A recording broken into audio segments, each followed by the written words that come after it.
আসসালামু আলাইকুম, আমন্ত্রণ জানাচ্ছি পল্লী বার্তা সংবাদে।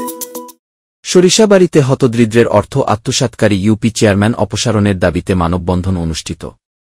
সরিষাবাড়ী থেকে আমাদের উপদেষ্টা বীর মুক্তিযোদ্ধা আব্দুল আজিজ জানান, জামালপুর জেলার সরিষাবাড়ী উপজেলার ভাটারা ইউনিয়ন পরিষদ চেয়ারম্যান বোরহান উদ্দিন বাদল এর অপসারণের দাবিতে এক বিশাল মানববন্ধন অনুষ্ঠিত হয়েছে।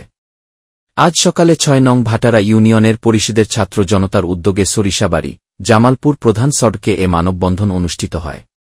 ঘণ্টাব্যাপী মানববন্ধনে বৃষ্টি উপেক্ষা করে হাজার হাজার ছাত্র জনতা বিভিন্ন স্লোগান সহকারে চেয়ারম্যানকে অপসারণের দাবি জানা। এ সময় মানববন্ধনের পক্ষ থেকে বক্তব্য প্রদান করেন কুটুরিয়া গ্রামের মোহাম্মদ আবুল কালাম আজাদ, মহিষা ভাদুরী গ্রামের হাফিজুর রহমান ও জাইদ হাসান। বক্তাগণ তাদের বক্তব্যে উক্ত চেয়ারম্যান দীর্ঘদিন যাবৎ পরিষদে অনুপস্থিত, জনসাধারণকে অহেতুক মামলা মোকদ্দমা ও হয়রানির অভিযোগে এনে তাকে অতিদ্রুত অপসারণের জন্য প্রশাসনের প্রতি আহ্বান জানান।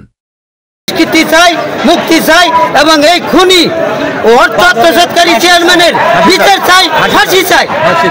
বাদল চেয়ারম্যানের পরিবর্তনে যে কোনো মানুষ নির্যাতন কিংবা দুইটা মারার করছে, আমার বাদলের সহযোগী এরশাদ নান্টু হারুন আমার জীবনের তোরে চোখটা অন্ধ করে দিচ্ছে। এলকেটে মারপিট কইরা আমি তার বিচার চাই। এই খুনি বাদলের বিচারটা মিডিয়াতে চাই, দেশবাসীর কাছে চাই। আমি এখন অন্ধই ভোগ করতেছি, আমি এখন অন্ধ। বিগত 16-17 বছর ধরে আমরা এই সন্ত্রাসী বাদল চেয়ারম্যানের নির্যাতনের শিকার। রিসেন্টলি আমার একটা চাকরি পরীক্ষার জন্য আমি 6-7 বার আসছি, একটা চেয়ারম্যান সার্টিফিকেট উঠাইতে পারি নাই। সে নিয়মিত পরিষদে থাকতে পারে না। প্রকাশ্য দিবালোকে সুজন হত্যার বিচার, হাসিনা বেগম হত্যার বিচারের প্রধান আসামি।